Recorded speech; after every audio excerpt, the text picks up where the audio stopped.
The host of this program invited me on to talk to you about privacy and security in this day and age. So, while I can't tell you who I am, oh crap. This is the Andre Segovia Show. Hey everyone, and welcome to the Andre Segovia Show. I am your host, Andre Segovia. In this episode, this is not exactly a follow-up to the whole Freedom Phone thing. In fact, it's more of the conversations that were started because of what the Freedom Phone was promising. So I'm going to get into that in this episode with respect to the Google phones, Linux devices that are out there. One in particular that I want to bring attention to, and alternative operating systems, which in this case would also allow me to talk a little bit about BlackBerry, who rest in peace. So for those of you that are new to my program, this is my website, www.unisegovia.com. This is where I'd have additional content that doesn't make anywhere else because I'd like to control my own things here. So I have a bunch of other shows and podcasts which are available here, talking about movies, talking about soundtracks, books, obviously tech, and Off the Record tends to be the place where I talk about anything and everything that interests me. Off the record, off the QT, and very not so hush-hush on this one. If you understand that reference, that means you're a fan of LA Confidential too. So without further ado, I want to get into this topic of what was brought up because of Freedom Phones. The whole idea of being able to break free from big tech, taking back control of your privacy and security online and things like that. I've gotten questions from people across the socials, even some of these video platforms with respect to what devices alternatively do I recommend, if not the Freedom Phone? What other things can we do? Or should we get a VPN? It depends on how you're going to be behaving, because if you're still going to be using big tech, but now, I'm using a VPN, that doesn't circumvent the issue. You're still identifying yourself to the big tech oligarchies and giving them your information while you're browsing, which defeats the whole purpose in the first place of getting a VPN. But first, I want to talk about Android. Android, most people that don't know, is an open source project. What it means about open source, the best example I can think of is, for those of you that are into fitness, supplements. Because when I've gone out to buy my supplements, I rely mostly now on TB12. That's Tom Brady's 12 sports complex and all that. He's all about being healthy, and all. I really liked comparing the supplements because I ended up settling for his most of all, because when you see the ingredients compared to proprietary blends, you don't know what's in it. They're just telling you, trust us, this is good for you. So now imagine that, but so this app is free, but we're eating your data and your usage and sending it to our advertisers, to the highest paying customers, so they can send you an advertisement that hopefully you'll end up buying. But we're monetizing you is what these companies are doing. So Android itself, if you can build your own operating system, because the framework essentially is already there. And this is the place where you can learn more about it. I'm not all that technical, so this is the place where you really want to get technical. It's the place to be. Google is the one that bought Android, the source program, and then they built off that. Samsung, same thing. They used this and they built off that. That's where they get their One UI interface. Same thing with Sony. Same thing with HTC. OnePlus. This is where it is all sourced from. You can see the actual source. What they then do with their own proprietary services and things, that's those services. And those are the reasons why sometimes hardware needs to be bumped up in specs to keep up with whatever framework's being installed by, say, something like Samsung, who is notoriously known for being a RAM hog. Where they improved considerably towards the end of their TouchWiz days, but when they became One UI, it was considerably better, much more streamlined. That's not how they were before. They were RAM hog, bogged down the phone. They always crashed. You remember those days, folks, where your phone was like, I just got this phone. Why is it so slow? That is why, because the operating system was operating in the background, and all of the applications were most likely just using up battery power, using up signal strength and data, sending your data, projecting it to wherever those servers were. Imagine being able to get to the bottom of it and say, no, I don't want you using these Wi-Fi, Bluetooth, radio waves during these times or whatever. I don't want you using them at all. And you being able to switch them all up. Basically, that's what this allows you to do. But again, it requires legwork. to which some companies have already done so. To some organizations, I guess you could say, these are projects too. Developers that got together and done what is called Lineage OS. This is de-Googled Android, essentially. There's no Google here. You can get it if you want to, but it will defeat the purpose why you got this in the first place. What makes this beautiful is that then, if you can see the list to the left here, look at all these phone manufacturers that have devices that can run this operating system. I'm going to use HTC as an example. I have this very phone, HTC One M8, released 7 years ago, and I have Android 10 running on that swimmingly, and I'm looking forward to possibly being able to install Android 11, which would be a Lineage OS version 18.1. I'm excited to get that. And imagine, these are older devices that can do that. That's how much more life you can bring into your phone. That's one of the, look, for all the crap that Apple gets, you gotta hand it to them, because they control the economies of scale from software to hardware. They also are able to continue supporting devices such as the iPhone 6S. How old is that? And they're still pushing out updates to that. Yeah, that's inspiring. That's why it makes everybody else kind of step up their game. Last year we started hearing all these new phones being released saying, oh, we'll provide you 3 years of software support. Okay, that sounds fantastic. Apple never promised anything, and yet they do all that. In the case of Google, heading into the release of the Pixel 6, now rumors are they're going to be promising software support for 5 years, because Apple stepped it up.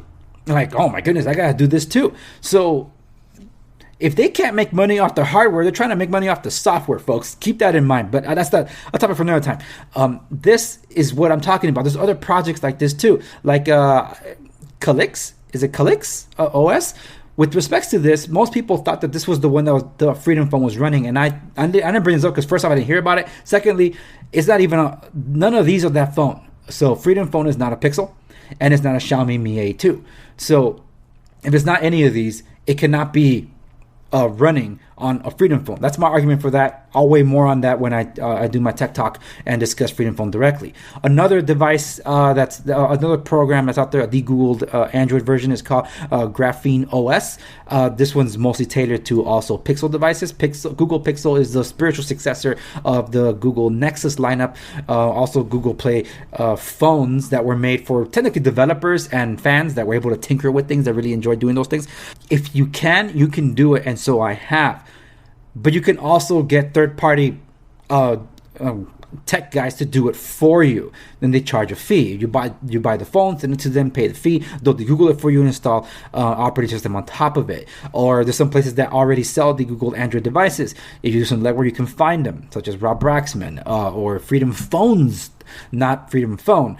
Freedom Phones also sells them. And most of them tend to be Google Pixels because of the hardware specs and all that stuff. But tracking can still occur at the hardware level, which is why some people say, try Linux. This is a Linux device. This is called the Librem 5 by this company called Prism. They have two versions of this very phone. For $900. This thing's been a long time coming, and now it's on back order. Back order shipping resumes October 2021. Place your order now, and you can get it towards the end of this year or no later than March 31st of next year. That's taking quite a while. And here's a post with respect to the supply chain from Purism. The CEO mentioning about the specs here. See, this is what I'm talking about. When Freedom Phone launched, where are the technical specifications? They're being transparent here, folks, and they're telling you what kind of modem. You can even choose the type of modem, the memory cards, everything here. That's what you want to know if you're truly being transparent. I go back to my examples about supplements, because supplements, there's proprietary blends, and then there's as clean as can be. I go for as clean as can be. Some people don't mind the proprietary stuff because they're taking those companies at face value. And next thing you know, it's snap, now I have side effects, or I'm having these issues because God knows what's in those proprietary things that are not FDA certified. But anyway, without getting too sidetracked here, the cleaner the better. But look at the specs on this Prism phone. Read access memory, 3 gigabytes. 3 gigabytes in the day and age where we have 12 gigabytes of RAM on these latest phones. That sounds ridiculous, right? No. But here's the thing. This device is $900. Here is the USA built device. For those of you that complain that something's not built in the USA, same phone, that much money. If you want that peace of mind, go for it. No one's stopping you. when a company that can sell a phone for $900 or $2,000 and the customer only wants to pay as minimal as possible because they can get 2.5 phones for the price of one built in the USA, don't judge them for it. But here's the beauty of it. These devices are outfitted with hardware kill switches, which is impressive. You could turn off the modem, you could turn off the Wi-Fi, Bluetooth manually, microphone, camera. You can do that because how many times have you heard, I'm not using my camera, but now iOS kind of like forced a little dot there to show you when the microphone or the cameras or both are on and listening.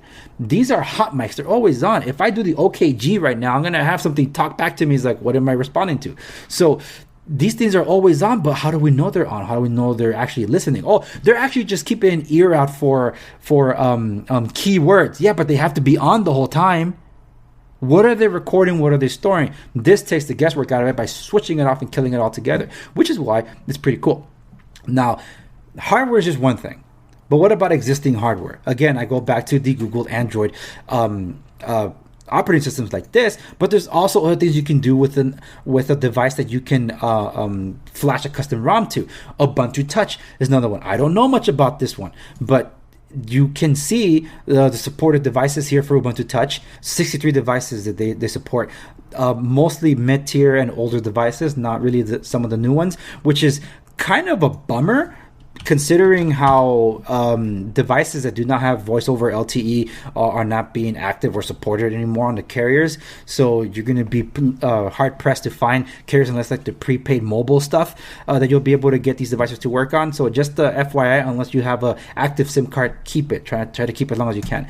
Then there's this one. This one I knew about because the Selfish OS was launching with the Jolophone or whatever the heck it was, and it never really shipped. This is something that I believe can also run Android apps. You can also run Android apps with a dedicated app support solution. I think it's kind of like a runtime environment similar to what BlackBerry was doing. So because I name dropped BlackBerry, I'll mention them now as I'm scrolling here through the Selfish OS. I think it's one of the most beautiful OSs ever made, at least the way it's styled. This, I believe, is built off Linux as well. I don't know much. It's been quite a while. But you can install it for yourself. That's the thing, that you can do it. It requires legwork, folks. And you can get it to work great because this interface is one of the most beautiful things I've ever seen.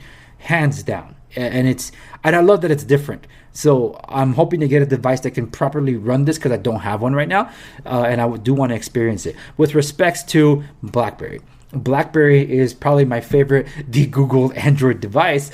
It doesn't have Google in it, but you can if you want to because it has an Android runtime environment similar to Selfish OS. But this one's running Android version 4.3, which is why a lot of modern apps will not run on it. But if you're not trying to be tracked, you wouldn't want to anyway.